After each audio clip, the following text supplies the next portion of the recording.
Em 2018, essa concessionária vendia 60 motos por mês e estava quase fechando. 8 anos depois, chegou a vender 1.200 motos por mês. E o mais louco de tudo isso é que são mais de 15 mil atendimentos por mês passando por uma única plataforma. CRM, gestão de leads e ativação de clientes. Tudo isso integrado na Soul Plus. É isso que a gente vai mostrar para você hoje. Já deixa seu like, já deixa seu comentário. Quanto mais like, quanto mais comentário, a gente consegue ampliar um pouquinho esse cenário, levar esse conteúdo para outras pessoas e o YouTube ajuda. E não se esquece, se inscreve aqui no canal que toda terça-feira tem vídeo novo para você. E já comenta aí, seu time usa CRM ou ele ainda guarda tudo na cabeça? Mas antes de contar essa história, eu preciso apresentar quem é o responsável por isso. Hector Duran está aqui com a gente. Muito obrigado pela sua presença. Obrigado por ter me convidado.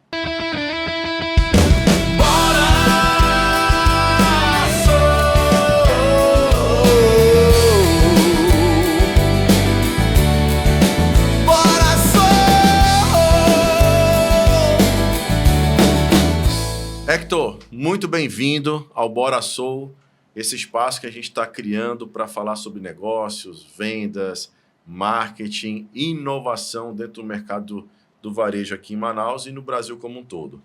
Então, hoje a gente vai falar um pouquinho sobre essa história, né, de 2018, como começou. E para quem não conhece a Soul Plus, nós somos uma plataforma de atendimento digital que oferece, entre outras coisas, WhatsApp com API oficial, todos os canais de omnichannel, que são Instagram, Facebook, Messenger, Telegram, assistentes de inteligência artificial, CRM integrado, automações e um atendimento também por PABX.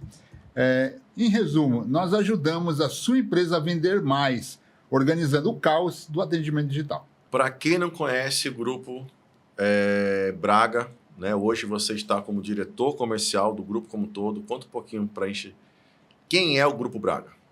Bom, o Grupo Braga é um grupo econômico bastante relevante hoje no mercado aqui de Manaus, né? Um grupo que tem por opção também trabalhar muito forte o mercado no Amazonas. Então, assim, do tradicional ao trabalho de regionalização das vendas, né? Então, a gente representa as marcas BMW, Chevrolet, Yamaha, Royal Enfield, né? E outras variáveis de negócio que foram criadas através desse ecossistema. Então, hoje ele é um grupo que é especificamente de pessoas do Amazonas, né? Que trabalham no mercado do Amazonas. Então, ele se integra muito bem com essa linha cultural. Quem te conhece no mundo duas rodas, você tem uma trajetória grande, né? Você é um apaixonado por moto. Te conheci nesse contexto de moto também. Me conta um pouquinho a história do Hector, né? Como é que o Hector não nasceu em Manaus. Então me conta lá a tua história desde onde você nasceu, lá na Colômbia. Cronologia. Eu nasci na Colômbia, nasci na cidade de Medellín. Por algum cruzamento ali de interesse, eu acabei chegando em Manaus com 15 anos, né? Então, me adaptei à cidade, estou aqui desde o ano 92 e meu primeiro emprego, né? Que eu falo, meu primeiro emprego de relevância, né? De importância foi uma concessionária de motos, na época que o mercado era muito pequeno ainda, era muito incipiente. E aí eu fui treinado nessa linha, motos, concessionária, esse ambiente. E aí a maior parte da minha carreira foi dedicada a esse ramo, são mais quase 25 anos dedicado ao mercado de motocicletas. E aí eu trabalhei com várias marcas, né? Comecei Honda, já empreendi também nesse mercado, né? Algumas pessoas não sabem, mas eu empreendi também já com outras marcas, né? Em uma época. E em 2010 eu comecei na Yamaha. E aí que começa a minha história com o Grupo Que Braga. ano? 2010. 2010. E como é que você entrou no Grupo Braga? Foi alguma indicação? Foi um processo seletivo? Como é que foi para você chegar lá? Eu comecei no grupo num processo de expansão, né? tinha uma segregação, ou seja, uma subdivisão de negócios. E aí, acho que através de um ex-funcionário, né, um ex-colega de trabalho, ele me indicou e aí eu fiz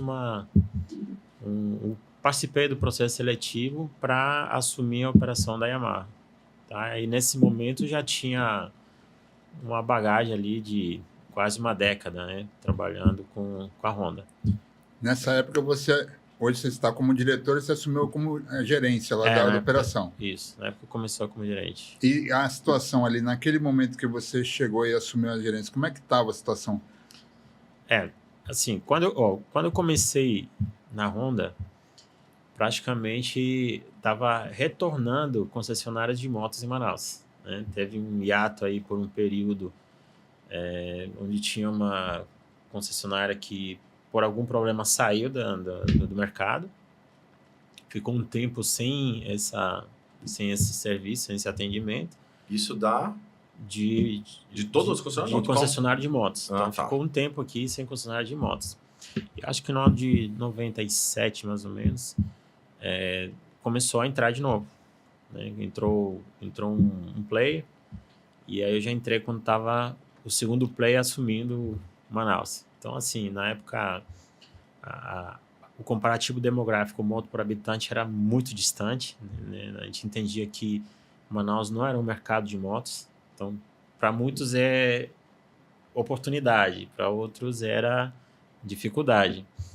Então, era um mercado ainda muito virgem, né? Não era muito expressivo como é hoje. Hoje é muito diferente.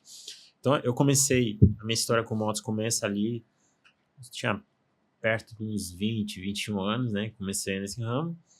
E aí eu fui me desenvolvendo, vendas, depois de vendas, gestão de equipes, né? Gerenciamento de equipe, líder. Depois fui supervisor das áreas do interior. Viajei muito nos municípios para capilarizar, abrir ponto de venda, ativar, né? Fiz esse trabalho. E depois eu coloquei um projeto expansivo de vendas na capital. Eu vendi isso como um projeto meu. O que consistia? Em criar uma central.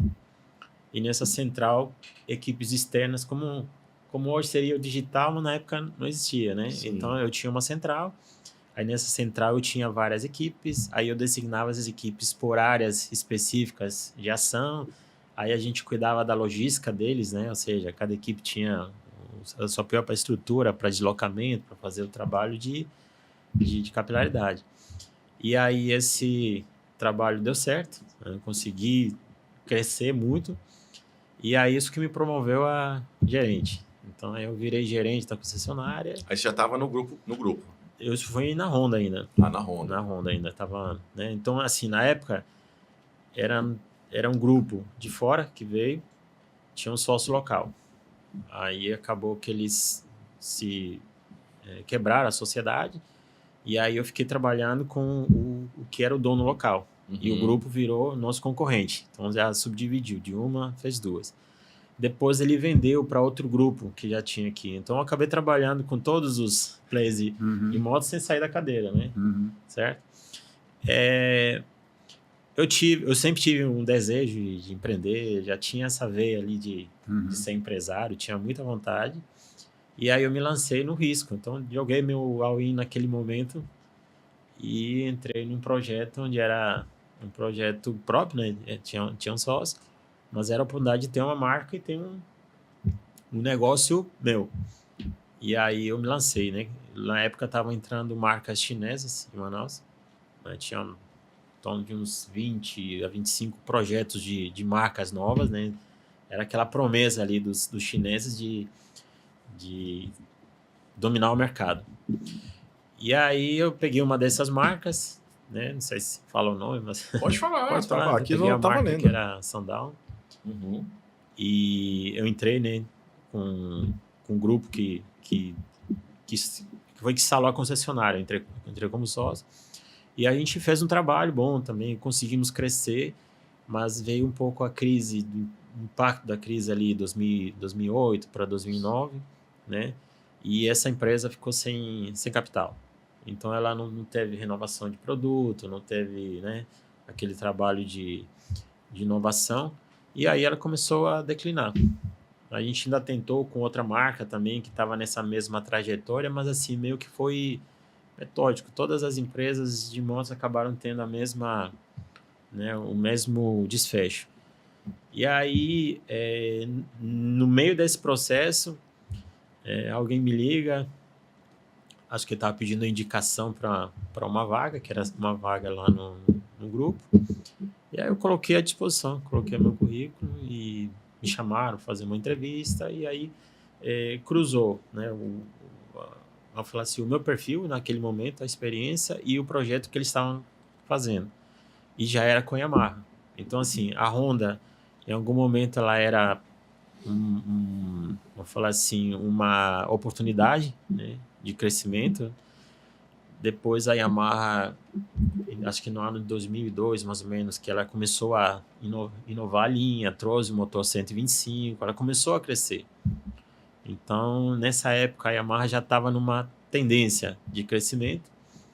E aí eu enxerguei como oportunidade, né? Ou seja, eu tive a oportunidade de retornar para o mercado que eu já estava, né? Que é o mercado mais consolidado. Mas eu enxerguei a oportunidade de trabalhar no mercado que poderia ascender.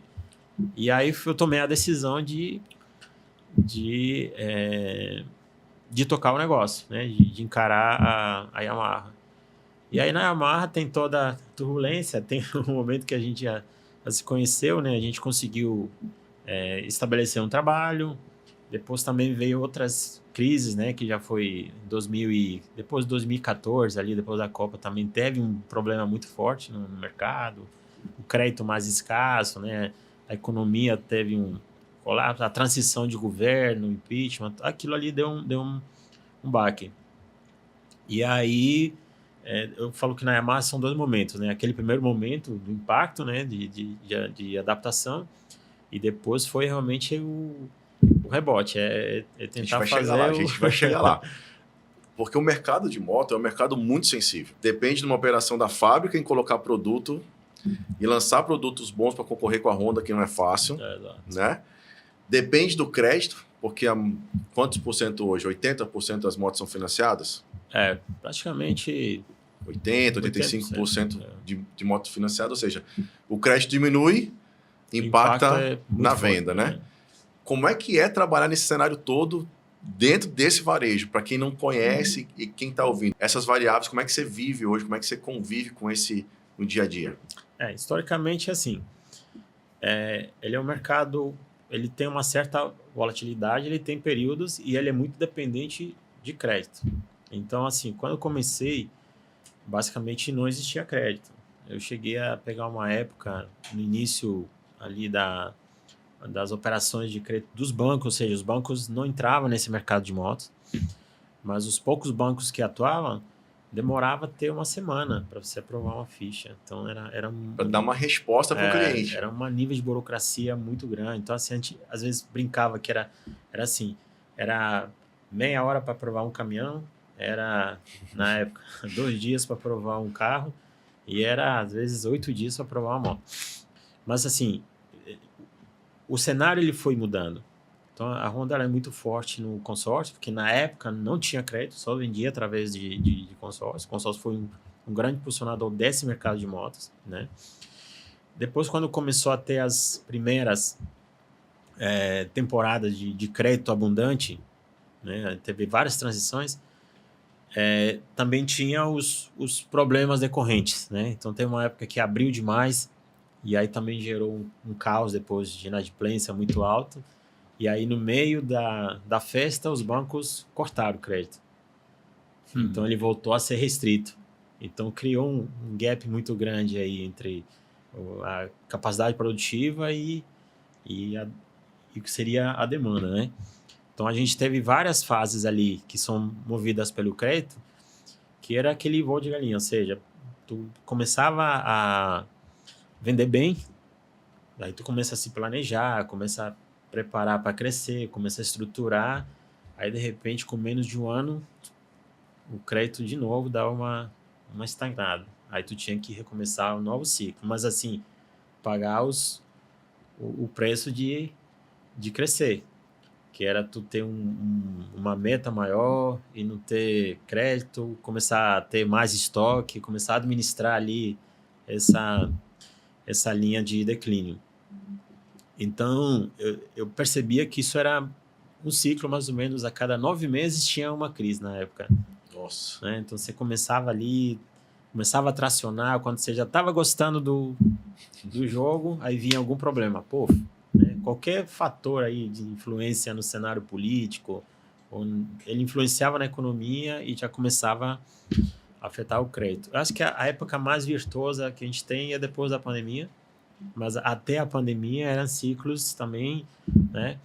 Às vezes 1 ano, às vezes 1 ano e meio, mas sempre tinha algum colapso ali no meio. Então, no meio desses problemas, eu comecei a entender que o que a gente tinha que estar sempre preparado era para a crise. Né? Então, eu falei assim, ó, se eu fizer um trabalho, se eu me preparar, poder fazer uma boa gestão de crise, eu consigo sobreviver nesse mercado, porque vai ser isso como um comportamento. Uhum. E aí eu comecei a entender um pouco o que é oportunidade, né? O que você se preparar para enxergar melhor a oportunidade e que para você se manter no jogo e tem que estar sempre olhando novos mercados, né? Então, você tem que estar sempre olhando uma nova forma de trabalhar. E um dos processos que em motos é muito relevante é você estar capilarizado, ou seja, você está em vários lugares. Tu não consegue vender estando concentrado, né? Então, a gente passou muito tempo tendo só uma loja, 2 lojas, e isso não abraça o mercado. Porque de forma, vamos falar assim, paralela, vai se criando novos nichos de comércio dentro da cidade e as pessoas não saem daquelas áreas. Então, você tem que ter alguma ação específica lá para ter essa cobertura.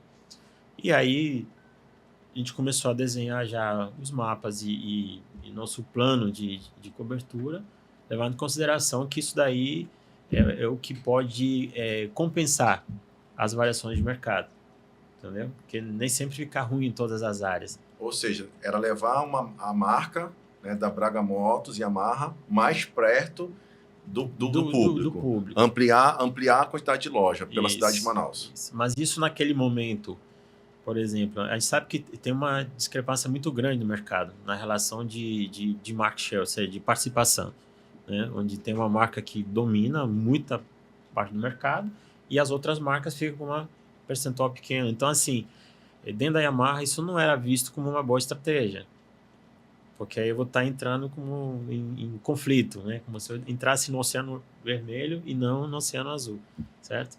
E tu foi adotando aquela estratégia do McDonald's, do Bob's, de, tem um concorrente aqui, tem a Honda aqui, vamos colocar a nossa do lado. Não, eu falo que assim, a primeira estratégia é a estratégia do McDonald's. O que a gente fez? Nós buscamos espaços onde a gente poderia ter o melhor posicionamento, para a gente poder ter essa vantagem visual perante o cliente, né? Essa questão de identidade. Então, a gente começou mapeando os melhores lugares onde a gente poderia ter uma loja, certo? E aí, através disso, nós poderíamos ter uma cobertura da cidade, né? Então, quando eu começava, era um triângulo, ou seja, zona centro-sul, cabe uma loja. Zona leste, zona norte, né? Zona norte, cabe mais lojas. 1 milhão de pessoas, né? Na Zona Norte, né? Eu acho que a maior concentração populacional hoje está na Zona Norte. Inclusive, toda a cadeia de crescimento é para lá. Sim. Né? Hoje a gente olha naquele sentido. Então, começou o tripé, né? 3 lojas, como se fosse 3 lojas grandes, né? A gente chama de flagship, né? E aí, através dessas lojas, começava a cobrir outras áreas, entendeu? Então, a primeira estratégia era estar presente nos melhores pontos. Aí, a segunda já é a do Burger King, né? Onde tiver o McDonald's, ele está do lado. Depois a gente já ganhou força para dizer, não, então agora onde tiver uma loja da concorrente, a gente vai estar lá também para morder um pedacinho. E compensar da opção para o cliente, né? Isso ajuda também o mercado. Então, esse foi o nosso segundo projeto. Mas isso aí já estava num outro patamar, né? Isso já é a segunda fase, né? Eu acho que a gente tem que voltar um pouquinho para a primeira fase, que é o que a gente fez aqui na chamada. Porque a gente se conheceu em 2018, eu estava numa operação como agência, O mercado começando a falar de lead, plataforma, sistema, digital, tráfego. E aí conheço vocês e falo assim, cara, a gente tem um desafio, tem que vender 80 motos. Eu lembro exatamente assim, abril de 2018. A conversa inicial, né? Ele chega para mim e fala bem assim, ó, cara, legal, você é todo desconfiado, né? Você é agência, bacana, tráfego. A gente tinha tido algumas experiências não bem sucedidas com agências. Aí é o seguinte, a gente tem que vender 80 motos, hoje é dia 23 de abril. Aí eu falei, beleza, quantas motos já vendeu? Eu já vendi 40. Aliás, 23. 23 motos, dia 23 de abril. Eu falei, daí eu brinquei, né? Falei, tá fácil. Tá fácil bater a meta. Em 7 dias a gente tem que vender 57 motos. E aí eu lembro que a gente fez uma operação lá na agência, junto com a equipe de vendas ali. Conseguiu bater 40 e poucas, não, 60 motos, né? A gente conseguiu chegar bem perto. Bem pertinho. Aí ele falou, cara, deu certo aí, vamos assinar o contrato. E aí começou um processo muito louco, né? Eu acho que naquela época, porque vendedor começando a falar de lead e sem entender exatamente o que era um lead. Aí, várias plataformas nascendo ali para capturar lead, nascendo plataforma de CRM, gestor entendendo, né, o que é tráfego pago, como é que chega esse lead aqui, várias plataformas de Google, site nascendo. Eu queria entender um pouquinho assim, quando você fala, cara, a gente estava quase fechando a operação, explica melhor isso. Eu falar das duas fases, né? Então, assim, a primeira fase, eu falo que é um erro que a gente costuma até que é assim, é a fórmula repetida, certo? Você aprende a fazer algo e do jeito que você aprende, quer fazer tudo, mesmo que mude o cenário, né? Então, assim, tinha um método de trabalho. Então, nessa primeira fase, quando a gente assumiu a Braga Motos, que ela estava num processo expansivo, estava num processo de crescimento, tinha alguns detalhes que precisavam ser calibrados, né? Então, assim, a gente conseguiu crescer, mas ficou um pouco vulnerável ali em relação a esses movimentos do mercado. Então, teve uma fase que a gente desencontrou ali o ponto de gestão e começou a fechar pontos, né? Então, quando eu te conheci, a gente já estava só com ponto, né? Certo? Nos pegar uma estratégia para crescer para o interior. O interior, realmente, ele tem potencial. Só que ele é um público que, se você metrificar, né? Pode ser 1 milhão, sei lá, 1.300.000, 1,5 milhão de pessoas, certo? Mas quando você vê a capacidade de recorrência dentro desse público, é baixo. Uhum. Porque hoje a concentração de renda é maior na capital. Sim. Então, hoje, sei lá, mais de 90% da concentração de renda na capital. E a gente tentou crescer para onde tinha mais dificuldade. Com estrutura pesada, com todo um aparelhamento. Entendi. Então, isso teve um custo. E aí eu tive que recuar com isso. Então, quando eu estava recuando com isso, já criou um descrédito no mercado. Então, não fez mais investimento, não pensou progressivamente, certo? E aí eu tive um acidente, foi um pouco antes de vocês entrarem, né? Uhum. E quando tu entrou, eu estava retornando já de uma licença. Todo quebrado, engessado. E tinha um prazo, né? Porque você já não vinha entregando bem um tempo, então tinha um prazo ali para cumprir. E aí eu lembro que a gente se conheceu, já falando, vou ter que montar uma força-tarefa, porque eu tenho uns entregáveis muito ousados, muito distantes do que está a realidade hoje, e a gente vai ter que somar esforço. Então, assim, eu instiguei o Erson para ver o máximo de eficiência do que era essa tal de digital, né? Que até então era algo inovador ali. Vamos falar do mercado aí 2012. Né? Não, 18? Desculpa, 2018. 2018, né? Acho que a explosão digital começou ali em 2013 e foi Isso. expandindo. Então, a gente estava ainda... Até hoje, né? Você vê que até hoje tem muita gente que ainda está entrando no digital, fazendo uma landing page. Que nem ainda há pouco tu estava falando assim, hoje as pessoas falam, às vezes com mais propriedade, às vezes com menos, mas começa a ser o assunto do hype, né? Isso, então, na época era aquela digital. E aí eu lembro que eu instiguei o Gerson, né? Para a gente poder somar e, através desse esforço, comprovar que realmente tinha eficiência com o trabalho mais dedicado, né? Aí foi que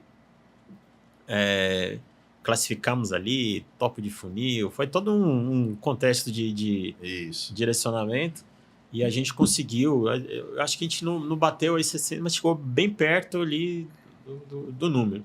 Mas deu para medir que foi um crescimento exponencial muito forte no E tempo. deu um gás, né? E deu um pra gás. todo mundo, né? Então, isso já foi a segunda fase, né? Então, tipo assim, a gente estava declinando por força de ter todo esse, vamos falar assim, essa desilusão do negócio, e a gente estava voltando a acreditar no negócio para fazer um resgate, certo? Então, foi crucial fazer essa operação dar certo, que mostrou que realmente era uma questão de gestão, não era um sinal de que o mercado é ruim. Era só uma forma de mostrar, não, se a gente fizer uma gestão melhor, nós conseguimos entregar um resultado melhor. E aí, na segunda fase, já surge toda essa evolução ali do trabalho. Aí começa, né? Aí é uma Começa a ter crescente outra mentalidade. É, né? eu lembro bem que era mês a mês o Hector, a gente vinha lá e fazia um relatório de vendas, relatório de metas, ele só vinha crescendo, né? Depois, assim, a equipe foi crescendo, fomos melhorando um pouco vamos falar assim, a visão deles sobre o mercado, sobre o briefing, sobre toda aquela construção de estratégias. A gente trabalhou muito isso aí, fizemos muitas reuniões lá na tua agência, fizemos muitas reuniões na loja, você fez vários treinamentos, né? Tentar perfilar as pessoas, tentar desenvolver. Então, assim, a construção desse trabalho ali, assim, acho que um ano antes da pandemia e o processo depois da pandemia, acho que uns 2 anos, uns 2 anos pré-pandemia, preparou o esteio ali, toda a base, né? A pandemia foi o choque, foi a provação. E depois da pandemia, o mercado mudou o comportamento totalmente. Então, aí a gente já surfou muito mais.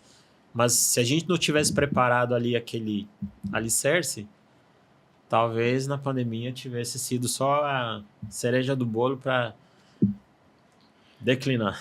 Nesse momento aí, você percebeu, então, que era um problema de gestão, né? Que você precisava resolver. Imagino que os processos eles estavam ainda incipientes, tinha muita coisa ainda que se criar. Como é que foi essa virada? Como é que você conseguiu até convencer a própria diretoria que esse era o caminho para buscar investimento para uma operação que estava praticamente já encerrando, né? Em termos do digital, né? Teve alguns momentos bem críticos, né, em relação a continua, não continua, em relação a tomar a decisão, certo? Teve alguns momentos que já tinha até definido para uma decisão que era encerrar, né? Eu lembro que o grupo estava fazendo algumas mudanças, né? Entre essas mudanças, estava enxugando algumas áreas, estava terceirizando alguns serviços. Teve uma época que terceirizou a contabilidade. E quando ele contratou a empresa de contabilidade, a primeira recomendação que essa empresa fez, fecha essa empresa não tem um câncer, futuro, certo? E tinha uma dívida já, né? Tinha uma dívida de multa grande. Então, assim, estava tudo mais tendendo para fechar do que para abrir, certo? E aí, alguma coisa despertou em mim que eu fiz um questionamento. Se a gente fechar e ninguém quiser, significa que realmente esse ramo não é bom. Mas se a gente fechar e outra pessoa entrar, outro grupo entrar e fizer um trabalho, a gente vai ficar depois com dor no cotovelo. E isso vai ser algo pior do que tentar. Então, assim, eu fui buscando alternativas, né? E uma das alternativas era trazer agentes novos, né? Então a gente mudou a agência, que foi quando o Gerson entrou, mudou pessoas, né? Fizemos um plano realmente de recuperação, fizemos um trabalho muito forte com parcerias para conseguir driblar ali a deficiência de caixa ou vamos falar de capacidade, e a gente foi reconstruindo, né? E isso me ajudou a mudar um pouco a mentalidade, porque eu falei, cara, não dá para pensar da mesma forma, eu tenho que me demitir e me contratar de novo, né? Então, assim, se eu saísse de lá e fosse pedir emprego em outro lugar, eu tinha que provar que não foi por Incompetência incompetência que as coisas aconteceram, né? Exatamente. Então aquilo ali me instigou muito, né? E me forçou a eu dar um salto também de autoconhecimento, de buscar, sabe, aprimoramento mais contínuo, de mudar os ambientes, de buscar outras pessoas. E aí, um desses momentos... Isso é uma coisa legal, Hector, que você está colocando, porque todo empreendedor, todo executivo, ele acaba ficando muito isolado, né? E a gente sofre muito, porque a operação dando certo, o executivo é foda. Se a operação fechar, o executivo é uma merda. E aí eu acompanho já a tua trajetória há algum tempo. Você é um cara que estuda, você é um cara que lê muito, você é um cara que participa de cursos, palestras, mentorias. Então, essa mudança de mentalidade, né? Essa palavrinha, mindset. Mas eu acho que é muito mais do que mindset. É você olhar para dentro e falar assim, cara, eu tenho que dar um F5 aqui. Tenho que formatar meu HD para poder tirar, né, esvaziar aqui e começar a colocar coisas novas para poder ver esse novo universo que está vindo para a gente. Muito legal isso aí.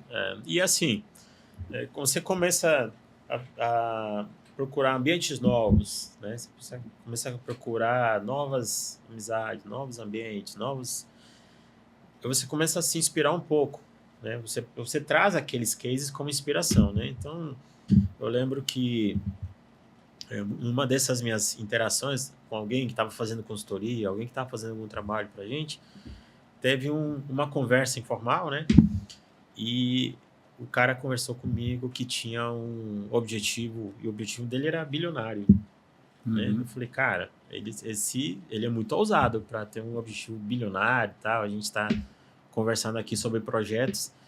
E eu perguntei, cara, e o que te leva a ser tão ousado, né? Ele falou, cara, foi algum momento na minha vida, ele falou, eu quebrei 3 vezes, 3 empresas, né? O cara não era muito aculturado também, então, assim, não tinha também uma expectativa de se posicionar no mercado muito fácil. E ele fala assim, ó, eu tive que me reinventar e me inspirar, certo? E uma das coisas que eu tive que trabalhar muito em mim era o tamanho da minha ambição, né? Então, tipo assim, eu estimulei de ter uma ambição maior do que costumava ali na linha mais mediana. E aí eu comecei a me inspirar em outros cases, né? Outros cenários, né? Então ele diz assim, eu buscava um herói, ou seja, alguém que me inspira, certo? Eu quantificava o que eu queria chegar. Então, se é uma empresa concorrente, ele diz, pô, concorrente vende X, certo? Então, essa é a minha inspiração. Eu quero vender isso, ou quero vender metade disso, ou quero vender... Então, ele quantificava. Ele fala assim, eu defino um tempo. Então, tipo assim, eu quero... Aí, quanto que o Paulo fatura? Fatura 1 milhão, certo? Bom, então eu quero faturar 800 mil. Em quantos anos? Em 5 anos, certo? Então, ele quantificava. E depois, ele se expunha. Então, ele falava assim, ó, então, na conversa agora, eu chego para vocês dois e digo, olha, daqui a 1 ano, eu vou faturar 800 mil. E isso gera em mim aquele momento de não procrastinar. Isso. Certo? Porque toda vez que eu estiver ali naquele sentido e eu lembrar que eu já me expus, que alguém vai me cobrar isso ativa, então você acaba criando lá. Pô, aquela ali eu falei assim, pô, essa fórmula é legal, acho que é legal fazer isso, né? Vou testar, vamos buscar fontes de inspiração, vamos quantificar o que a gente quer fazer, certo? Vamos definir prazo, certo? E vamos expor para que a gente se sinta pressionado por alguém, aquela consistência, né? Legal. Que é um gatilho, né? Se alguém fala, ele é obrigado a cumprir, a não ser que ele se torne incongruente. Então, aquela conversa foi legal, assim como outras também que teve na trajetória. E isso mudou totalmente a visão que tinha sobre fazer gestão de algum projeto. E aí o resultado foi o que chegou Como é que até... você coloca isso pro time? Como é que você passa isso hoje pro teu time? Porque eu vejo que você tem um estilo de liderança que você dá muita autonomia, né? Para os teus líderes de equipe, gerentes e tal. Como é que você passa esse dia a dia? Porque não é só bater a meta, né?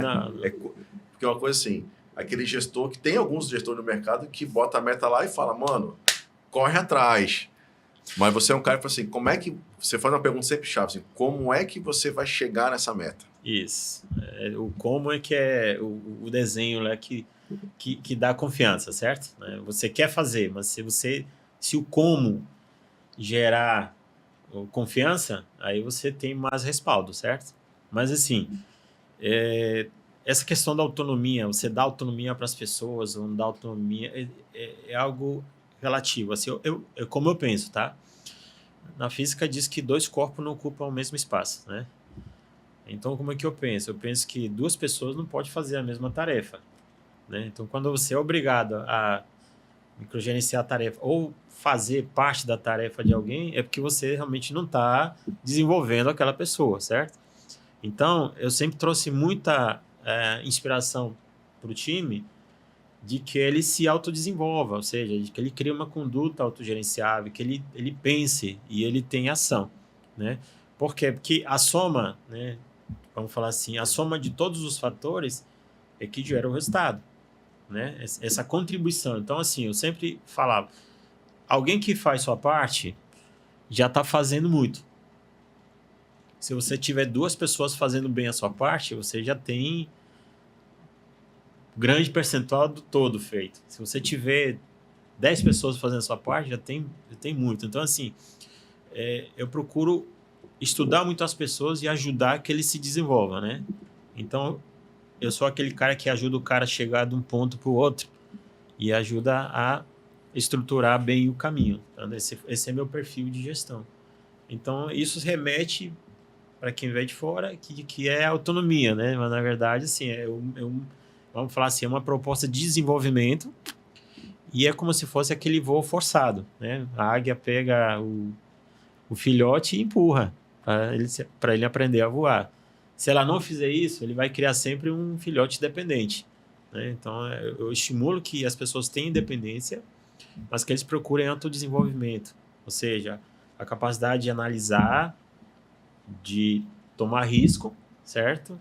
E de avaliar o resultado, porque aí ele vai saber calcular o impacto, certo? Então, é assim que eu estruturo o trabalho em equipe. E as pessoas que trabalham comigo, eu procuro que elas tenham esse perfil, que elas sejam conduzidas nessa direção. Muito legal. Muito bacana essa história que o Hector está contando para a gente, esses momentos de crise, essas viradas. E você? Eu quero saber de você. Se você já apostou a sua carreira numa virada. Comenta aí, já. E comenta o que aconteceu com você. Conte a sua história para nós também. Bom, agora a gente vai falar um pouco de CRM. É isso, Gerson? É isso. O Hector é um cara que... Você já gostava de vender ou você aprendeu a gostar de vender? Cara, eu não tinha a menor ideia. Quando eu comecei, eu não a sabia. Necessidade fez o vendedor? A necessidade fez o vendedor.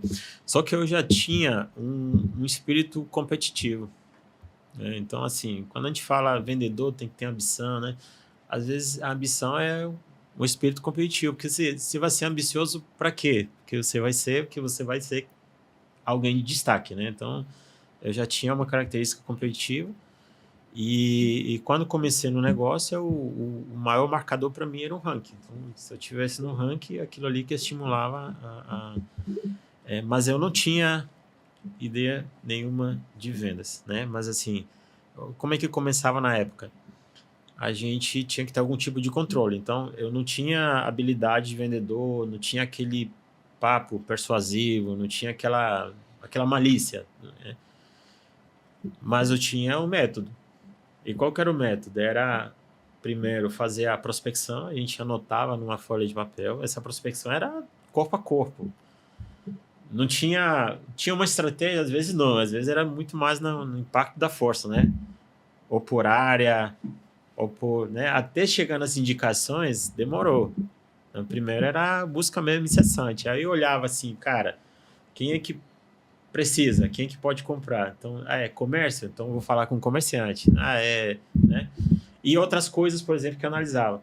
Onde é que está mais saturado? É entregador. Então, o entregador é onde todo mundo vai. Então, onde vai ter mais gente batendo, certo?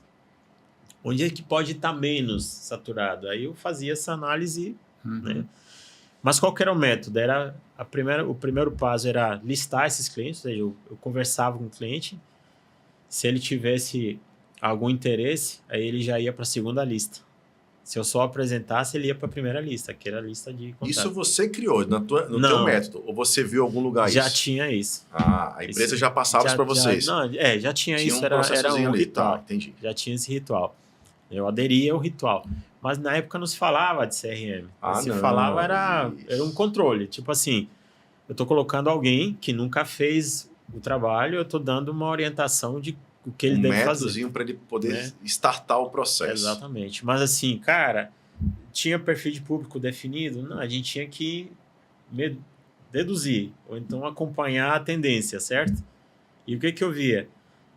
Aonde tem mais gente indo, eu sei que é oportunidade, mas eu também sei que vai ser concorrência maior, mais disputado.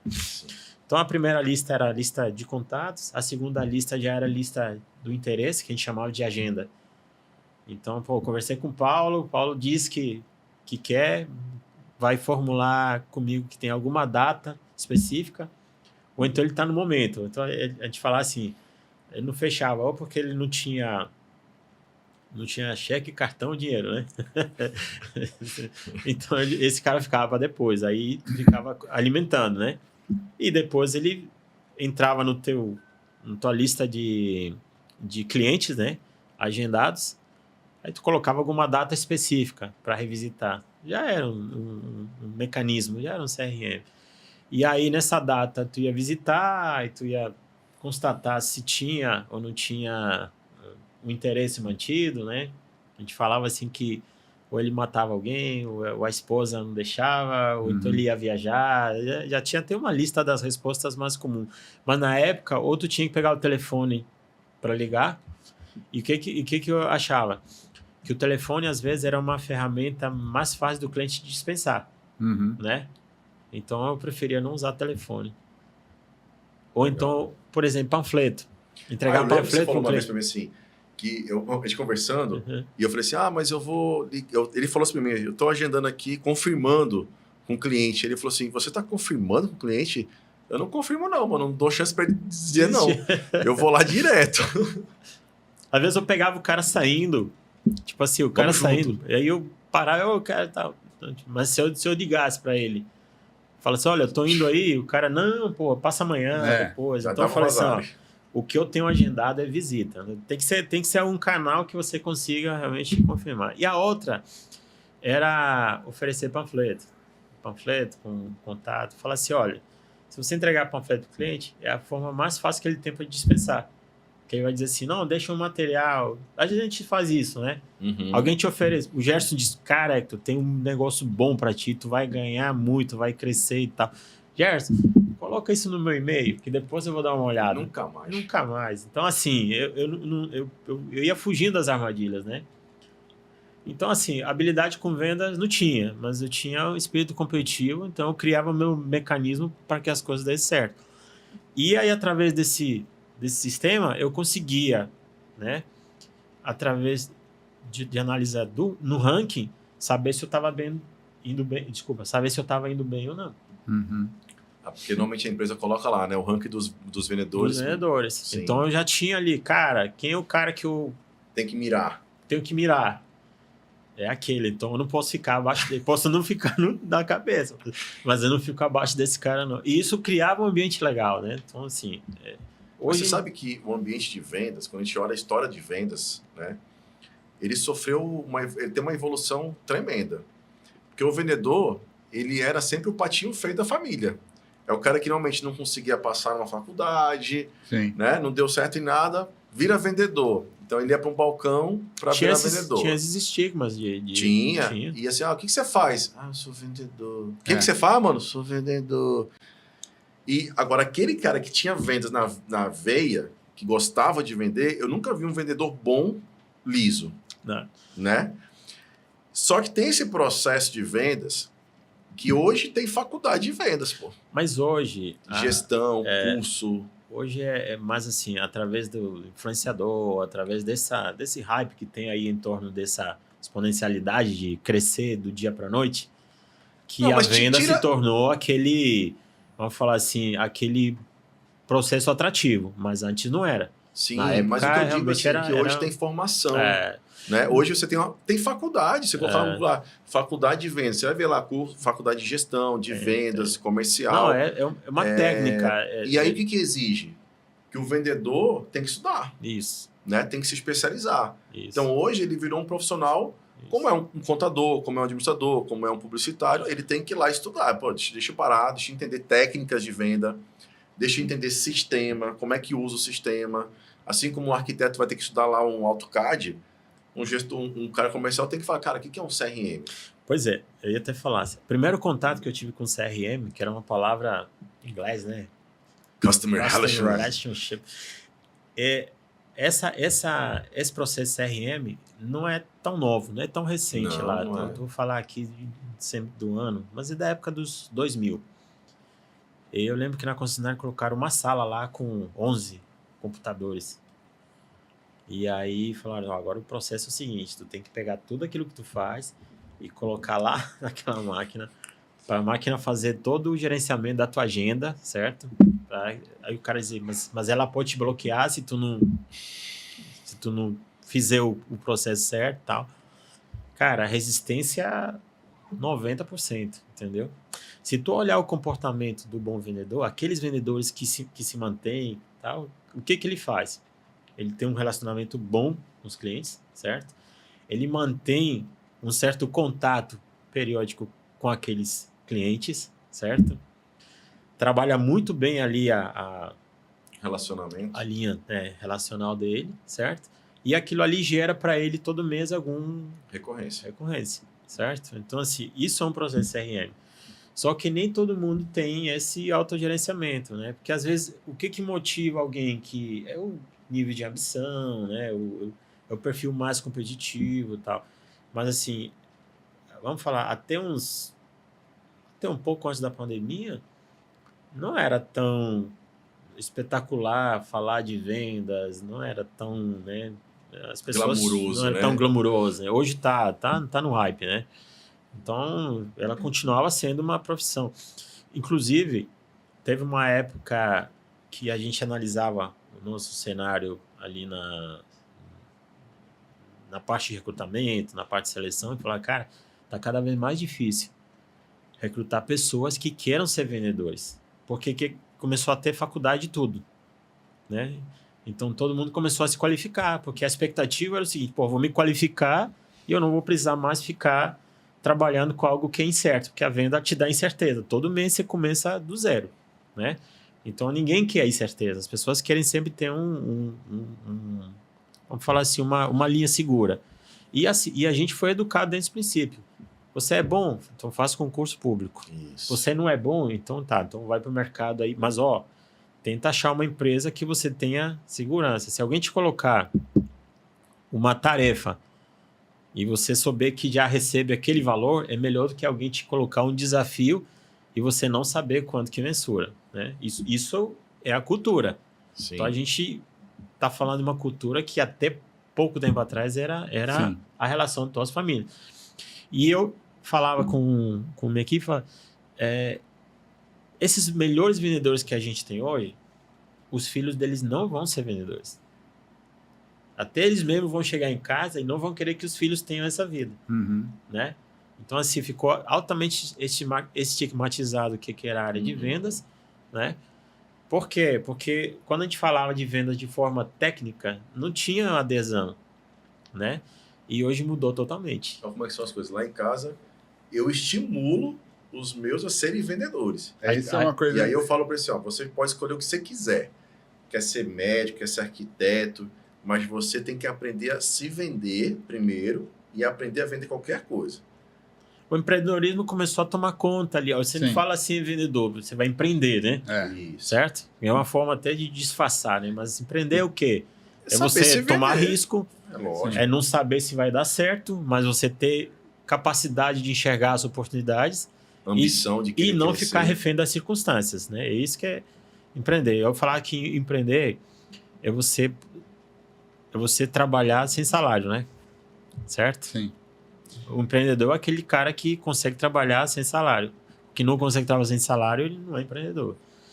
Então, começou a despertar isso porque o mercado mudou, né? O mercado forçou as pessoas a buscarem profissões diferentes e eu acho que o que mais estimulou durante o processo da pandemia foi o comércio. Todo mundo buscou alguma forma de comercializar. Vou dar um exemplo aqui que influenciou muito no nosso mercado. O garçom dos restaurantes, ele teve que ficar em casa, porque os restaurantes ficaram fechados, né? Então ele começou a entender que para ele servir os clientes era melhor ele entregar em casa. Então ele começou a virar entregador. Aí ele começou a consumir o nosso produto, que era a moto, para fazer essa entrega. Mas depois que ele provou dessa... Não quis voltar mais lá, né? Não volta mais, entendeu? Ganhava o dobro Exatamente. e tinha o tempo dele, né? Tinha o tempo dele. Então isso mudou o mercado, mudou as relações, né? Então isso abriu um pouco a mente para as pessoas sobre a oportunidade de você empreender e que remete muito à situação da venda, né? Mas quebrou um paradigma de muito tempo. É sobre isso que eu quero falar, sobre essa questão de mudança de comportamento, de mercado. A gente sabe que no passado o vendedor, como o Gerson está colocando, ele era o raiz, né? Ele tinha uma boa conversa, ele sabia se vender. E hoje a gente já não vê tanto isso e as pessoas estão precisando desse apoio. Por isso a gente vê também esse movimento onde as empresas começaram a investir muito em CRM, que é um método onde elas conseguem organizar, né, o processo para elas poderem alcançar mais resultado. Mas a gente também percebe que existem resistências, justamente porque as pessoas não estão muito acostumadas com esses métodos. E aí eu quero saber, a empresa vai, faz investimento, dá treinamento, orienta, e o CRM tem ainda a dificuldade, sendo que é uma ferramenta que, em teoria, é para auxiliar ele mesmo. Conta um pouco sobre essas dificuldades para você, por exemplo, hoje como gestor, você passou por todo esse processo, para você conseguir transformar essa sua experiência do passado para ele entender que o futuro agora precisa seguir de uma nova forma. Ok. O CRM, antes de mais nada, ele é uma disciplina, né? Certo? E hoje ele é um fator de sobrevivência, né? Já foi um fator diferencial, né? Hoje é sobrevivência, né? Então, assim, a gente tem uma dificuldade muito grande em relação à disciplina, e isso que gera oportunidades, por exemplo, que nem vocês abriram lá um caminho para poder aproveitar, anexar ferramentas que ajudam para que esse processo aconteça, certo? Então, a empresa de vocês, a Soul, ela é uma dessas ferramentas que são criadas. Então, assim, a gente treina e vai criando caminhos para que as pessoas também, né, entrem nesse ciclo. E aí a gente tem que facilitar para que os problemas que são gerados ali pela deficiência sejam resolvidos, certo? Então, por isso que começou a fragmentar a venda, né?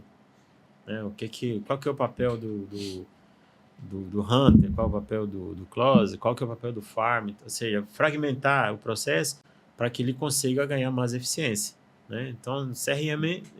Tem uma frase muito antiga do livro do Robert Schinachik, que ele disse que é o seguinte: a mentalidade competitiva, antes de mais nada, é um fator de sobrevivência, né? Então, hoje, quem não tiver essa ideia, quem não for buscar isso, não vai conseguir superar as próximas etapas, que são dificuldades maiores, né? Então, eu vejo, por exemplo, a Soul começou como uma proposta de ferramenta. Para quê? Para auxiliar o processo. Porque o CRM, ele é um processo. A entrada, que você imputa ali a informação, você trabalha aquela informação para que ela gere o resultado, que é uma venda. Mas fazer as pessoas ter essa disciplina é difícil. né? Então a gente precisa modernizar as ferramentas. Ele só foi modernizando. Assim como hoje, aí tu vai ter que adicionar agora também um filtro com inteligência artificial para poder já trabalhar melhor aquele aspecto Sim. inicial, para que também chegue talvez mais qualificado para o negociador, certo? Né? Se tiver alguns elementos hoje, já existem muitas inteligências artificiais que estão focadas nesse processo, para o cliente não perceber mais que é... Sim. Né? Porque antes era um diferencial você Tem um bot. colocar o bot, colocar aquela conversa e tal. Mas assim, eu lembro uma vez que acho que eu estava buscando um carro, queria comprar uma picape, ainda não estava cuidando da parte de carro, estava cuidando só de moto. E aí alguém me indicou uma vendedora lá de uma concessionária da Fiat. Isso que era uma picape Toro. E aí eu mandei a mensagem. Quando eu mandei a mensagem, eu vi aquele, bom dia, você quer isso, tará, aquele roteiro, porra, aquilo ali broxou. Falei, eu não tô falando com uma pessoa. Então eu gosto da relação que alguém me dê atenção, pô. Porque eu tenho a impressão que ela manda esse padrão para, né, generalizado. Aí você não sente exclusividade, entendeu? Sim. Então hoje você está qualificando ali para que aquelas fontes de IA sejam cada vez mais regenerativas e consigam perceber, né? Informação. Eu já vi isso no processo inicial, deve estar muito mais avançado. Então, assim, o processo em si, ele existe, né? A gente hoje já não fala mais sobre o processo CRM convencional, a gente fala assim hoje, como é que você vai melhorar, como é que você vai criar novas oportunidades através do mecanismo que Legal. já existe, né? Então, hoje a gente trabalha muito isso para sobreviver, né? Falando mais nem crescer. Se for para crescer, a gente vai ter que inventar uma linha mais criativa. Ainda tem um vendedor que fala assim, não vou usar isso? Cara, não é nem que ele fala, é que a gente sabe que ele tem dificuldade, entendeu? Mas se ele falar, se ele falar não quero usar isso, então vai pro RH? Ou não? Não, cara, acho que isso é meio que natural, né? Já foi muito mais difícil lá no passado, a gente chegou a ser um pouco mais duro, um pouco mais ríspido, né? Aí depois percebeu que também tinha dificuldade do outro lado, né? Porque, por exemplo, se eu te coloco uma tarefa e essa tarefa tem, vamos falar assim, tem vários pontos de inclusão, de informação, eu tenho que monitorar também se você está fazendo aquilo no passo a passo, certo? A gente não tinha essa eficiência, né, de monitorar no passo a passo. Tem alguém que olha essa informação e diz, olha, tu tinha que fazer 5 test drive hoje, por que você só fez 3?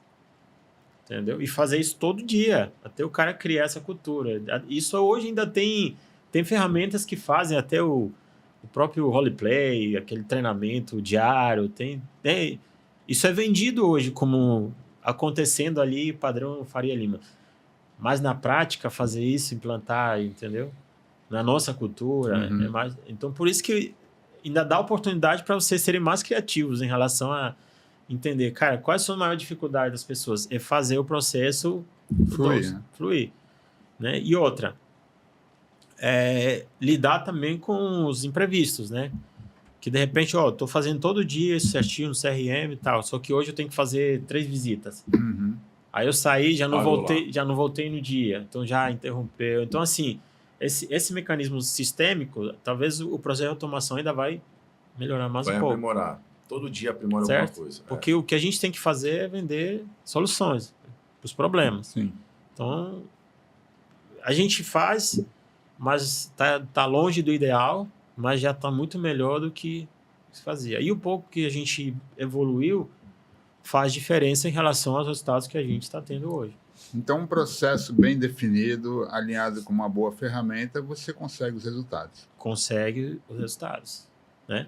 A primeira fase é você ter as informações, para saber qual é o teu ponto de ação, ou seja, ponto focal. Isso aí teve toda uma construção para você ter os BI, ter todas as fontes de informação que colocou. Agora é o seguinte, cara, às vezes tem informação demais. Qual a informação mais relevante? Onde que eu posso me concentrar melhor? Então, agora já vem uma questão mais definida de foco. né? De você saber, você tem as informações, você tem que saber dar foco, certo? E eu costumo falar sempre, o resultado te diz se você está indo bem ou não. É só olhar. Se não está indo bem, você já sabe que tem que pivotar várias coisas, né? Fazer uma reavaliação contínua de tudo que está no teu processo para poder direcionar no caminho certo. Mas assim, é algo que evolui todo dia. Sim. Certo? Gerson, eu te digo uma coisa, o vendedor não odeia CRM, ele odeia CRM que não ajuda a vender porque não está alinhado com um processo que flui bem. Porque quando você impõe uma ferramenta que não funciona, que qualquer coisa, né, cara, vai criar uma rejeição lá.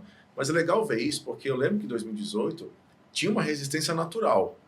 Ele não queria nem conhecer, né? Não quero nem ver isso aí. Eu lembro que nessa época, eu tava ali, eu brinco que era né, na fábrica, a gente fala chão de fábrica, no varejo é chão de loja. Então eu tava lá na loja, do lado dos gestores comerciais, conversando com o vendedor.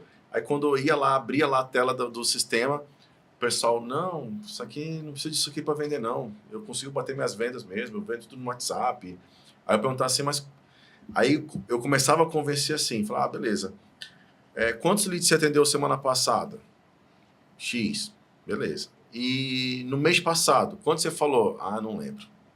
Aí eu falava, aí que entra o CRM, né? Mas coisas bobas. Agora, queria aprofundar um pouquinho o universo IA. A gente está vendo a IA nascer, universo de assistente generativo, preditivo, análise, BI, token. Como que hoje, dentro do grupo como um todo, vocês estão usando e estão pensando IA? Bom, a gente está implementando IA em muitas tarefas, né? Principalmente tarefas repetidas, né? Aquelas tarefas mais técnicas, a gente já tem algumas rodando IA. Nós tivemos um projeto agora, inclusive ganhou lá no Yamaha Way, que vamos falar assim, é uma oportunidade que a gente tem na Yamaha de apresentar soluções para algum problema que possam ser replicadas e ajudem a melhorar o ecossistema da Yamaha de forma geral, né? E um dos projetos foi justamente essa implementação da IA, né? Personificada. Ou seja, uma IA que responde e tu vê ela visualmente e aí ela faz aquele trabalho primário ali, a qualificação do lead, né? Fazendo aquela ilusão do cliente não perceber que está sendo manipulado, tá? Então, isso já está em desenvolvimento, foi apresentado lá, ganhou o destaque, o reconhecimento por ser uma linha inovadora. Então, hoje estamos trabalhando assim para melhorar aquele primeiro contato e para poder ter esse atendimento nos horários onde, evidentemente, o comercial não estaria funcionando, certo? Então, isso já é um ponto de melhoria.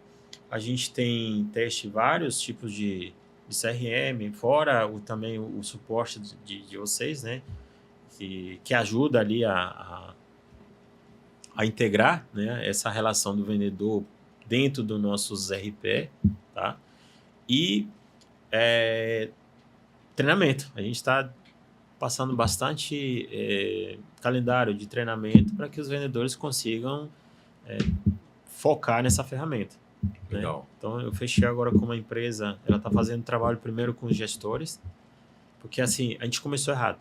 Nós fizemos um trabalho muito forte com os vendedores, mas quem tinha que cobrar a disciplina não tinha treinamento. Então, assim, agora a gente está focando muito nos gestores, né? Eles entenderem a sistemática, que é técnica, que é processo, e esse ano já vai ampliar para todo o time de vendas, né? Então, a ideia é que a gente cresça pelo menos uns 30% no digital, só no digital. Olha que legal. Na representatividade do digital, né? Entendi. Então, Hector, quando a gente vê os números hoje, né? Só da Braga Moto, só da Yamaha, vocês têm hoje uma média de 15 mil atendimentos por mês. Leads, né? Leads. Atendimentos. Né? Pessoas que entram em contato ali por diferentes canais. Instagram, WhatsApp, vendas, pós-venda. Eu lembro que lá em 2018, o nosso foco era, eu quero lead. E eu falava com o vendedor, manda lead, manda lead. Hoje, então, presumo que o desafio não é quero mais lead. Uhum. Qual é o maior desafio? Desafio, assim, diz que todo projeto ele tem 3 fases, né? A primeira fase é a fase do crescimento, onde você quer conquistar, você quer chegar no topo, certo? Porque às vezes você chega no topo e se manter lá é mais difícil, né? Então, nós tivemos uma fase de crescimento. Nos últimos 5 anos, a gente cresceu, né? Você da época, né? A gente saiu de 50 motos. Nos comemoramos quando vendemos 100 motos. Era nosso primeiro tópico ali de crescimento, certo? E depois nos comemoramos vendendo 1000 motos. Então, 1000 motos começou a ser o nosso propósito, né? E era algo improvável no mercado, né? Então, assim, tivemos a fase de crescimento, tivemos a consolidação desse crescimento.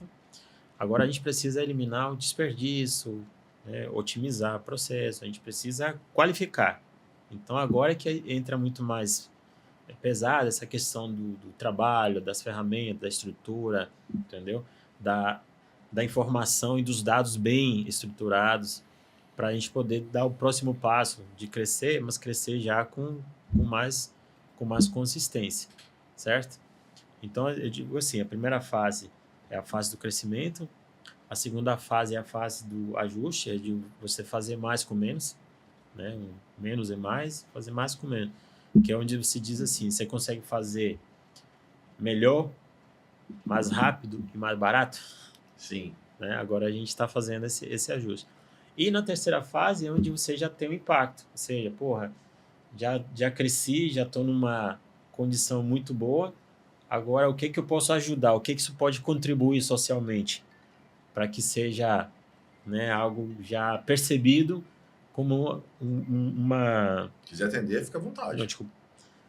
Como uma contribuição social, certo? Então, o que você faz pelo mercado? Aí já entra ESG, já entra aquelas questões mais emblemáticas hoje.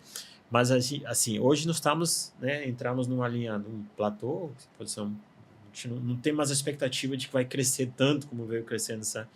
Agora é qualificar.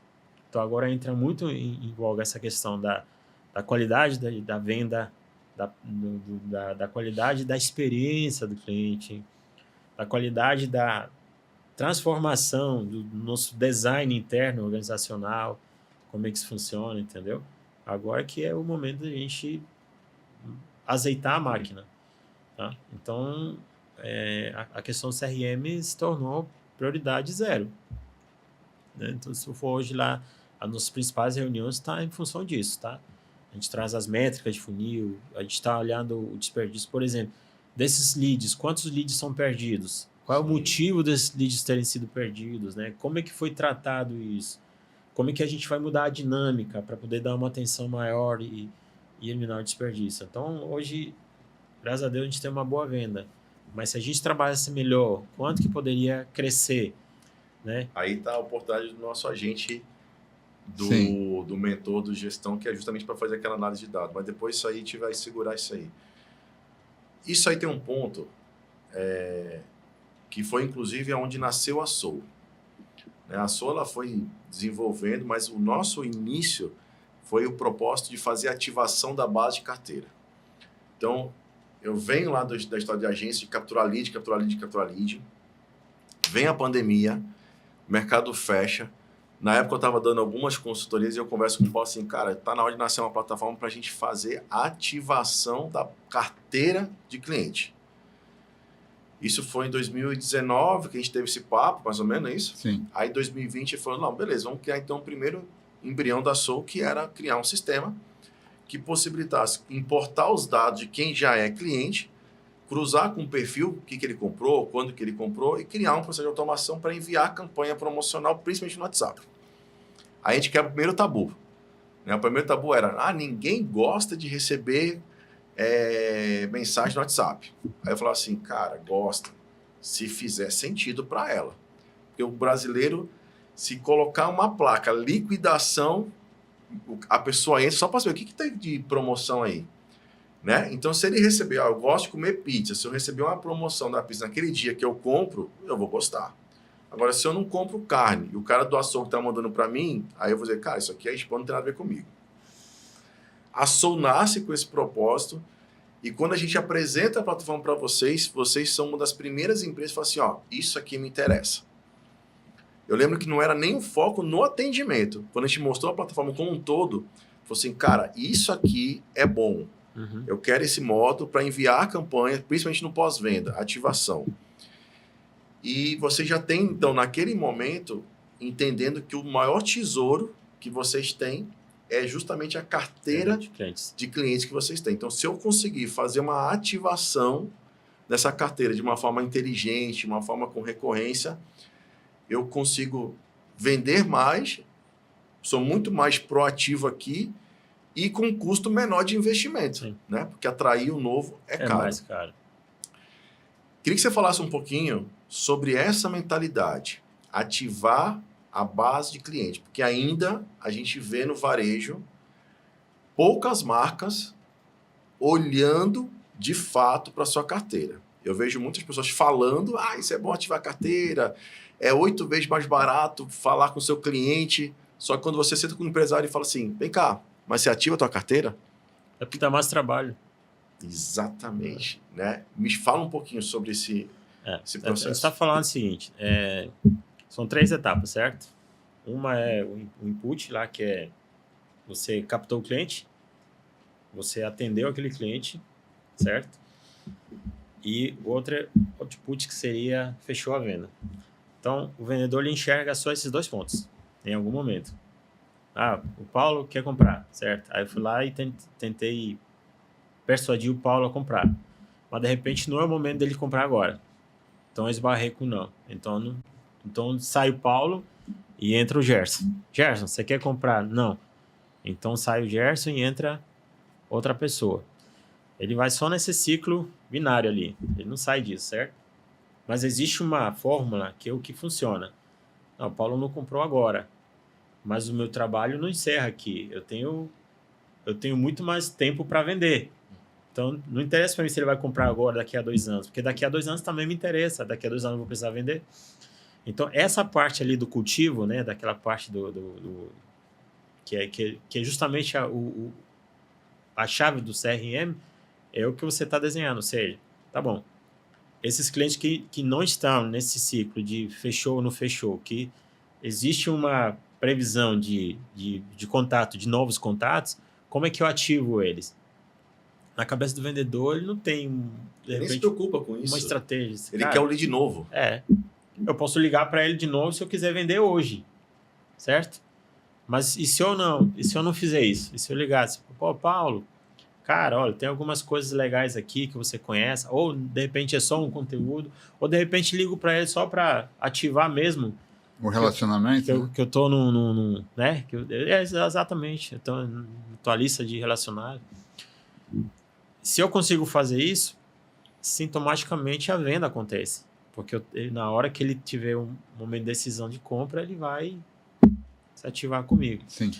Essa percepção não tem. Então, a ferramenta que você tá implementando é a que faz esse trabalho. Ou seja, como é que eu pego esses clientes? Isso funcionava muito legal para a oficina, né? Como é que eu pego esses clientes da oficina e como é que eu trago eles para poder que ele volte para a concessionária? Porque a maioria não volta, certo? E outra coisa, a Yamaha não vendia tanto porque o cliente falava assim, se não tem muita oficina no bairro, então não me interessa. Porque eu não quero voltar na concessionária, eu quero eu comprar o produto e resolver onde eu estou. Ele não queria voltar. Então, assim, como a gente abriu bastante loja, então aquelas lojas também com oficina, a gente tinha que ativar. Sim. Então, ele foi fundamental para criar esse vínculo com o cliente, ou pelo menos para você manter o vínculo com ele. Então, ele é um trabalho essencial e precisa, talvez, ainda investir mais nesse... Porque essa parte do meio, esse cultivo ali, que faz a diferença entre o esforço de buscar esse cliente, que é caro, certo? E o esforço de tentar vender para o cliente que é pesado. Aí você vai com mais euforia, às vezes o cara não está no momento, então você tem que dar mais desconto, você tem que fazer uma venda com um pouco mais de risco. É o cliente que talvez não está tão satisfeito em comprar, porque talvez não era o momento, ele já está preocupado com a parcela, com algo. Aí se tiver alguma não conformidade, é o cliente que já vai detonar no NPS, porque ele está menos tolerante, não está no momento dele. Sim, sim. Então eu acho que essa parte ali do cultivo que é a essência. É talvez o que a gente precisa mais melhorar hoje. Falar assim, onde é que se focaria? Eu focaria em carteira. Entendeu? Olha aí, eu sou o Send, com grandes oportunidades aí de melhoria que a gente já tem no nosso roadmap lá, inclusive de desenvolvimento. Sim. A gente falou assim, ó, esse ano é um ano para a gente trazer IA para dentro do Send, para colocar ele, ajudar a entender melhor quem são esses dados e como poder criar novas oportunidades de venda. E para mim está cada vez mais claro que as ferramentas elas são fundamentais para esse processo de algumas palavras que você usou. Sobrevivência, uma parte, que é manter o negócio ele firme, né? E também buscar expandir dentro de uma organização. A gente já falou aí de CRM, falamos de IA. O WhatsApp ele está no meio disso tudo. Como é que funciona a sua visão da influência do WhatsApp dentro da sua operação, misturada com todo esse processo, com todas essas ferramentas, né? O que o Gerson acabou de comentar da ativação, utiliza também o WhatsApp, mas ele também serve tanto quanto indo, que é para ativar, quanto recebendo para o processo de atendimento. Como é que você entende hoje os desafios disso e o futuro? Qual que seria o ideal também? O WhatsApp hoje se tornou a principal ferramenta de comunicação. Ele engoliu o telefone, ele engoliu a internet, ele engoliu o e-mail. Né? Hoje, dificilmente, é mais prático você mandar WhatsApp que mandar e-mail. Então, acho que todas as ferramentas que a gente valida hoje, valida pela eficiência no WhatsApp, certo? Então, mas eu queria colocar no WhatsApp, queria colocar um desafio aí, né? Inclusive vocês estão num desafio ali de ainda não tomar a decisão de vamos com força no WhatsApp e API oficial. Isso. A gente está ali ainda migrando dentro de um ano de eleição, onde banimento vai correr a rodo. E aí você tem um número banido do WhatsApp hoje na tua operação, é um transtorno, né? E perca de vendas. Pois é, hoje tudo estaria vamos falar assim, classificado por nós como as linhas de desperdício que a gente precisa eliminar, certo? Porque a equipe vai dar um jeito, né? O cara troca, pega vários chips, ele faz, mas assim, se isso tiver uma forma de estar concentrado e minimizar o retrabalho, minimizar o desperdício, então é o foco hoje de investimento, né? Então, assim, quando falo do WhatsApp, o WhatsApp é a principal ferramenta de comunicação hoje, isso aí inquestionável. Todo mundo hoje é WhatsApp para tudo. A validação do que a gente faz em termos de tentativa-erro, se não funcionar para o WhatsApp, esquece, certo? Então, esse encontro ali das dificuldades, por exemplo, das regulamentações que tem agora, se a gente não resolver através da API oficial, sabe que não avança. Não avança, certo? Então, tem as vantagens e as desvantagens, mas tem adaptação. A gente já tem CRM com API oficial, já está implementando. Tem uma dificuldade do cara sair e ir para o canal dele próprio? Tem. Aí agora a gente está trabalhando como manter aquilo ali, certo? Então, uma das decisões que a gente precisa tomar agora é quem, certo? Não é só o como, agora é quem vai fazer. Não é todo mundo que vai fazer. Sim. A gente vai ter que estabelecer ali quem vai fazer. Então, esse é o primeiro crivo que estamos fazendo. Quem vai fazer? Então, quem vai fazer já sabe que tem as regras, já sabe que tem que cumprir um processo e sabe que ele vai ser avaliado pelo processo. O que eu posso considerar aqui uma boa venda? É aquela venda que tem um histórico, que a gente consegue identificar quais foram os pontos discutidos, que se tiver qualquer inconsistência ali, a gente vai encontrar os motivos. Então, essa é uma venda que vale um X, certo? E o que é uma venda feita de forma diferente? É aquela que pode gerar um risco Então ela não vai valer um X. Então pode ser talvez isso seja o parâmetro hoje, para a gente entender que a venda bem feita, ela é aquela que acontece dentro do processo, que a gente sabe que tem início, meio e Mas fim. você sabe que eu estou vendo uma coisa, Hector, que é uma... Acho que o mercado não entendeu ainda o que o Meta está dizendo para a gente. A API oficial, ele vem sofrendo várias mudanças de forma, de especificação. Do ano passado para cá, o Meta, isso na nossa linguagem, trabalhando ali, né, com o Meta tem um tempo. Ele está dizendo claramente o seguinte, mercado, se você quer usar o WhatsApp, e ele é importante para você, quer usar ele como atendimento, eu não vou te cobrar nada. Sai do WhatsApp Web, WhatsApp Business, migra para uma plataforma de gestão, se isso a tua operação exigir isso, né? Isso, qualquer sistema, tá? Eu quero implementar num RP, eu quero implementar no e-commerce, eu quero implementar numa clínica, no hospital. Então, você vai pegar o teu número, vai colocar ele num sistema. Esse número precisa usar a API oficial. Eu, Meta, te dou garantia, estabilidade. O ano passado, a gente teve uma queda do WhatsApp da API oficial, por exemplo.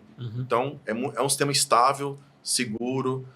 Te dou possibilidade de fazer um check para criar mais confiança na tua marca, uma série de coisas. E não vou te cobrar nada por isso. Legal. Agora, você, marca, quer usar o WhatsApp como venda, aí eu vou te cobrar. E é justo, né? Ele cobra como venda, assim como a gente faz. Vai fazer um folder, vai fazer um anúncio na TV, um anúncio na rádio, você vai pagar. Porém, nós temos aí uma trajetória, o WhatsApp entrou no Brasil em 2008. De lá para cá, a gente nunca pagou pelo WhatsApp. E a gente usou um aplicativo 100% com todas as funcionalidades e nunca recebemos nenhum anúncio. Se você baixa um jogo, você é impactado por vários tipos de anúncios naquele jogo porque ele é gratuito. E fica te forçando a comprar coisa. O WhatsApp não te O WhatsApp nunca teve isso. Então nós fomos, né, habituados àqueles ratinhos de laboratório. Cara, vai usando, toma mais. E agora foi assim, opa, agora eu vou puxar o freio. Agora eu vou cobrar. Não vai cobrar. Aí eu vi do cliente, falou assim, eu vou sair do WhatsApp. Onde que já se viu pagar pro WhatsApp? Eu vou pro Telegram. Eu falei, pô, legal. Tu vai vender aonde, Telegram? Você não tem cliente lá no Telegram, entendeu? Então a gente está num momento ali que o mercado está tendo que se adaptar, entender isso que o Meta está dizendo pra gente, sabe? Cara, quer usar como vendas? E aí eu falo para vários amigos do marketing.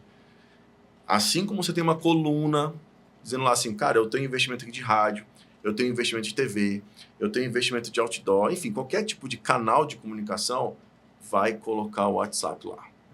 Só que detalhe, hoje, tu tem uma ideia de quanto eles estão pagando hoje um custo de lead gerando link para o WhatsApp? Tem esse dado na cabeça? Tem um custo diferente por canal, né? Mas aquele link lá no Meta ali, sei lá, uns 5, 6 reais? Não, mais. Mais? Mais. Acho que é uns perto dos 20. 20 reais para levar uma pessoa que está na rede social para dentro do WhatsApp. Aí você tem lá uma carteira com mais de 100 mil pessoas. Você vai pagar 35 centavos para mandar uma mensagem direto para essa pessoa. De um número da empresa que ele já conhece, que tem relacionamento assim, aí Hector, tudo bem? Aqui sou da Braga Motos. Vamos comprar? Esse 35 centavos nessa cadeia de custo é muito barato. É barato. Né? Só que, aí aquela história, mas vou mandar 1.000, vou mandar para 10 mil, vou gastar 3.500. Sim, mas são 10 mil pessoas. Se você pegar uma taxa de conversão de 2% desses 10 mil, já sobrou dinheiro no caixa. Isso é uma quebrança de paradigma, né? Porque da mesma forma que tem esse custo que não existia antigamente, do WhatsApp, logo já todos vão começar a se acostumar com custo de token, né? Que é da IA. É uma outra coisa, que é uma outra coisa que nós temos que estar... E eu também, até buscando associar o que o Gerson está falando, eu quero entender como é que vocês, como gestão, veem isso. Porque existe um estudo do custo do lead ou do cliente para se ativar. Quanto custa para ter a conversão, né? Essas ferramentas todas de apoio, elas são caras ou isso aí faz parte do investimento para chegar nele? Avaliar se é caro ou barato depende do que traz de resultado. Assim, se for mudança, a gente se adapta. né? Porque quebra um pouco, gera resistência, gera, né, até uma certa inquietação, mas a gente se adapta, né? Essa questão por exemplo, a API oficial, a API não oficial, a API oficial ela já entra dentro do ciclo de custo por clique e já entra em algumas limitações de reativação, você tem que começar praticamente do zero, ele cria uma métrica de contagem ali, Muda o processo. Um contador que nem um taxímetro ali, né? Aí você começa a pagar bem mais. Então, isso é bom? Depende do que você está gerando, mas lógico que quando começa a ter custo, tu começa a medir a eficiência também do que tu está fazendo. Então, talvez não vai ser mais 15 mil, vai ser 7 mil, mas 7 mil bem direcionados, né? Né? Mas sempre vai ter que ter uma proporção do quanto que você vai investir para o que você vai fazer. Senão, alguém vai derrubar isso ou vai surgir outros canais, né? Porque não tem ninguém no Instagram agora, mas se de repente isso aí não funcionar, né? Pode ser. Pode ser. Nesse mundo que a gente está hoje, tudo pode. Tudo pode.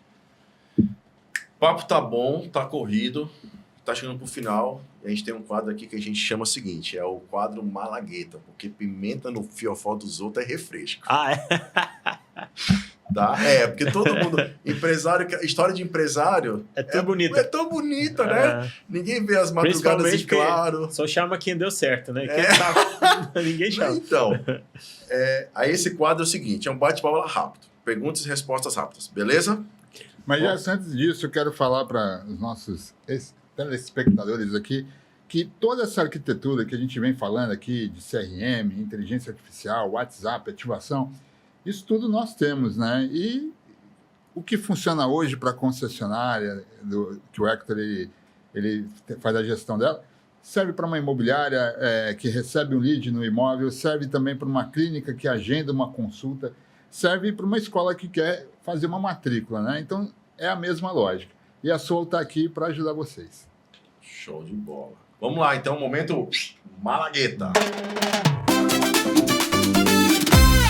Uma crença popular sobre vender motos que é mentira. Que é perigoso. Boa. Qual que é, na sua percepção, o maior medo no negócio de vocês, numa visão de 5 anos? Mas o medo talvez seja ser substituído por outro meio de locomoção, né? Um drone. Tipo de cliente que você não faz questão de atender. Cliente que eu não faço questão de atender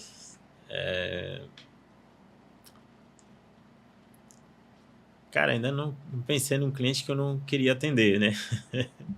Porque até o cliente que não compra, em algum momento compra, né? Não tem ainda um bloqueio, não. Ainda vou pensar, eu não tenho um bloqueio ainda, não. Eu tenho. Alguns clientes falam assim, faço questão de... Não, procura outro. Esse eu não preciso, não. Eu quero que você complete a frase. Concorrente bom é? Concorrente bom é aquele que te desafia para você ser melhor ainda. Eu ia falar concorrente bom é concorrente morto. Não. É o ganha-ganha. Né? Mercado sem concorrente bom não faz a gente evoluir, né, Hector? A estratégia do Oceano Azul. Fala assim, você militariza muito a estratégia. Uhum. E a estratégia militar é alguém morre para você ganhar, né? Ou então arrasa com a concorrência. Sim. Só que sem concorrência não há mercado.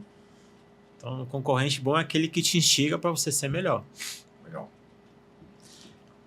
E em uma palavra, para a gente encerrar aqui, o que faz uma concessionária ganhar a confiança do cliente? Em uma palavra. Experiência. Se a experiência for boa, o cliente ele é cliente fiel. Hector, em uma palavra. Desafio. Valeu. Obrigado. A gente está aí, 1h30 de bate-papo. Caramba, passa rápido. Deu a oportunidade de conhecer um pouquinho mais da história do Hector, os desafios que todo o grupo tem. Valeu, cara. Obrigado. Valeu, Falou. Eka. E é isso aí, pessoal. Se você ficou aqui até agora, é porque você é comprometido. E aí eu quero resumir. Se você tem uma equipe de vendas e quer parar de perder lead por falta de organização, a Soul Plus resolve isso aí para você. CRM integrado com WhatsApp, gestão de leads, ativação de clientes, a sua carteira de clientes. QR Code aqui, ó. Só ler aqui agora. A gente vai mandar um material para você com tudo isso aqui. Bora, Soul! É isso aí, moçada. Mais um episódiozinho do Bora Soul. Falamos sobre CRM, falamos sobre gestão, falamos sobre história, falamos com pessoa que faz de verdade aqui no varejo, no dia a dia, a coisa acontecer, tá bom? Te esperamos no próximo episódio.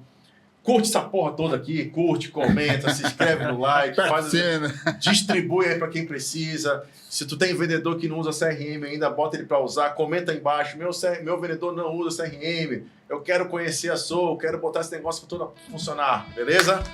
Valeu, moçada. Bora, até a Soul. próxima. Valeu, até mais.